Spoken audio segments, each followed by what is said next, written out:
देखिए आज भोले की शिविर का उद्घाटन किया है, क्या कहोगे भोले के भक्तों के लिए? देखिए, भगवान भोलेनाथ के जो भक्त हैं वो अद्भुत हैं और ये कांवड़ यात्रा देश को जोड़ने की यात्रा है। करोड़ों शिव भक्त कांवड़िया पूरे भारतवर्ष में जो हमारे ज्योतिर्लिंग हैं या देवालय हैं या स्वयंभू जहाँ भगवान प्रकट है या अपने मंदिर है उन्होंने जाते हैं और वहाँ जाके जलाभिषेक करते हैं और देश के लिए कामना करते हैं कि मेरा देश संपन्न हो, सुखी हो, वो विश्वगुरु बने और अपने परिवार के लिए भी कामना करते हैं। अब छोलिया हो या लोबिया, सफेद चने या काले चने, सब कुछ मजेदार बने। तो सभी शिव भक्त कांवड़ियों को मेरी तरफ से बहुत बधाई, शुभकामनाएं।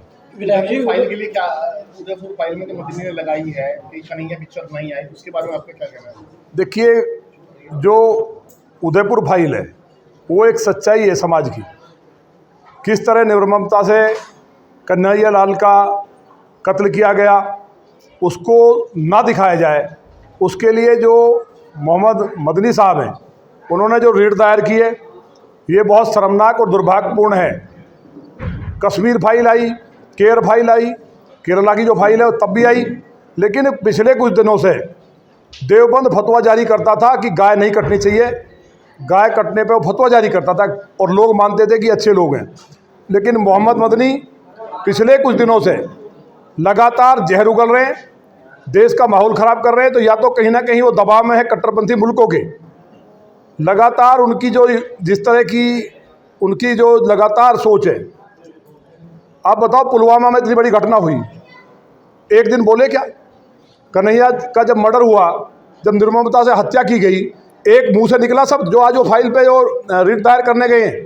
तो ये लोग देश से माफ़ी मांगे, एक बड़े संस्था के अध्यक्ष है उसके नाते भी उनको माफ़ी मांगनी चाहिए। और कांवड़ यात्रा पे जो लगातार कांग्रेस के नेता भी सवाल उठा रहे हैं, अभी पिछले दिनों राजीव राव ने कहा, उससे पहले भी इन्होंने काशी जी पे सपा प्रमुख ने सवाल उठाया था और उनकी पार्टी का बंटाधार हो गया था। अब भी उन्होंने कांवड़ियों को बेरोजगार कहा है। जब मैं इंजीनियर था और मेरी जॉब थी, मैं छुट्टी लेकर के कांवड़ लेने गया। व्यापारी, उद्योगपति, बिजनेसमैन सभी लोग कांवड़ लेने के लिए जाते हैं और भगवान से कामना करते हैं। तो ऐसे लोग जो देश में एक माहौल बन रहा है, उसमें मदनी हो या समाजवादी पार्टी के लोग हों, कांग्रेस के लोग हों, बताइए कपिल सिब्बल जैसे लोग, अभिषेक मनु सिंघवी जैसे लोग, वो जाकर के पैरवी करते हैं और इनके लिए रात में कोर्ट खुलता है। तो मैं तो माननीय न्यायालय से भी कहूँगा कि कम से कम इस देश की सोचो। इस देश में जो घटनाएं घट रही है उन पर स्वतः संज्ञान आप लेते नहीं हैं। लगातार थूक दिया जा रहा है, मूत्र टॉयलेट का पानी मिला दिया जा रहा है। तो उस टाइम ना तो माननीय न्यायालय बोलता है, ना मदनी जैसे लोग बोलते हैं और ना सपा के किसी नेता का मुंह खुलता है। पूरा देश देख रहा है, इनका सुपड़ा साफ हो जाएगा। माननीय योगी जी की सरकार में इस तरह के किसी भी एक भी जिहादी के लिए कोई गुंजाइश नहीं है। मैंने भी खुद चिट्ठी लिखी है और मुझे उम्मीद है कि जो हमारे मदनी साहब हैं, आज मैं साहब कह रहा हूँ, मेरे खिलाफ भी उन्होंने FIR के लिए मैंने प्रधानमंत्री जी को लिखा है, तमाम जगह पे लिखा है कि मैं कहीं ना कहीं हड्डी मील का विरोध करता हूँ, मांस काटने वालों का विरोध करता हूँ।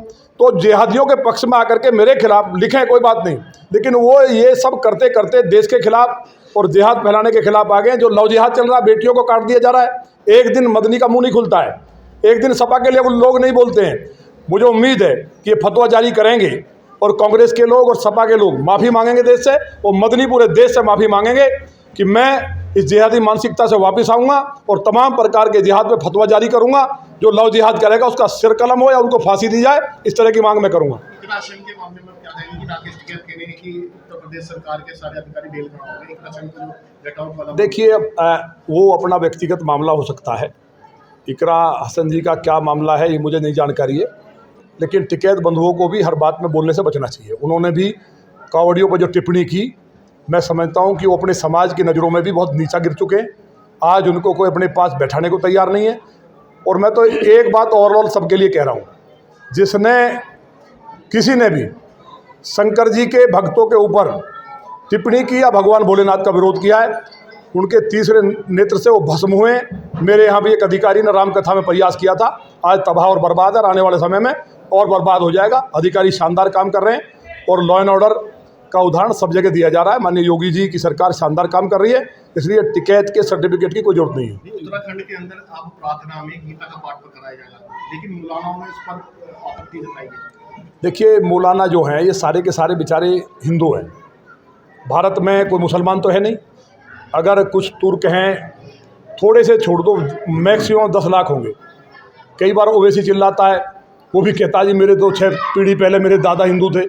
तो जितने मौलाना हैं सबके दादा हिंदू ही थे। तो ये तो बाहर से पैसा आता है, बेचारे इनके ऊपर दबाव होता है, जो कट्टरपंथी मुल्कों से फंडिंग जो होती है और उसको जो ले रहे हैं वो इस तरह की बातें कर रहे हैं। मुझे उम्मीद है आने वाले समय में ये सनातन की सदी है कि बहुत जल्दी दादी के हाथों का जादू और खुशबू से महकता घर, माँ की मुस्कुराहट और खाने की सुगंध, MDH गरम मसाला। क्योंकि हर रिश्ता है स्वाद से जुड़ा।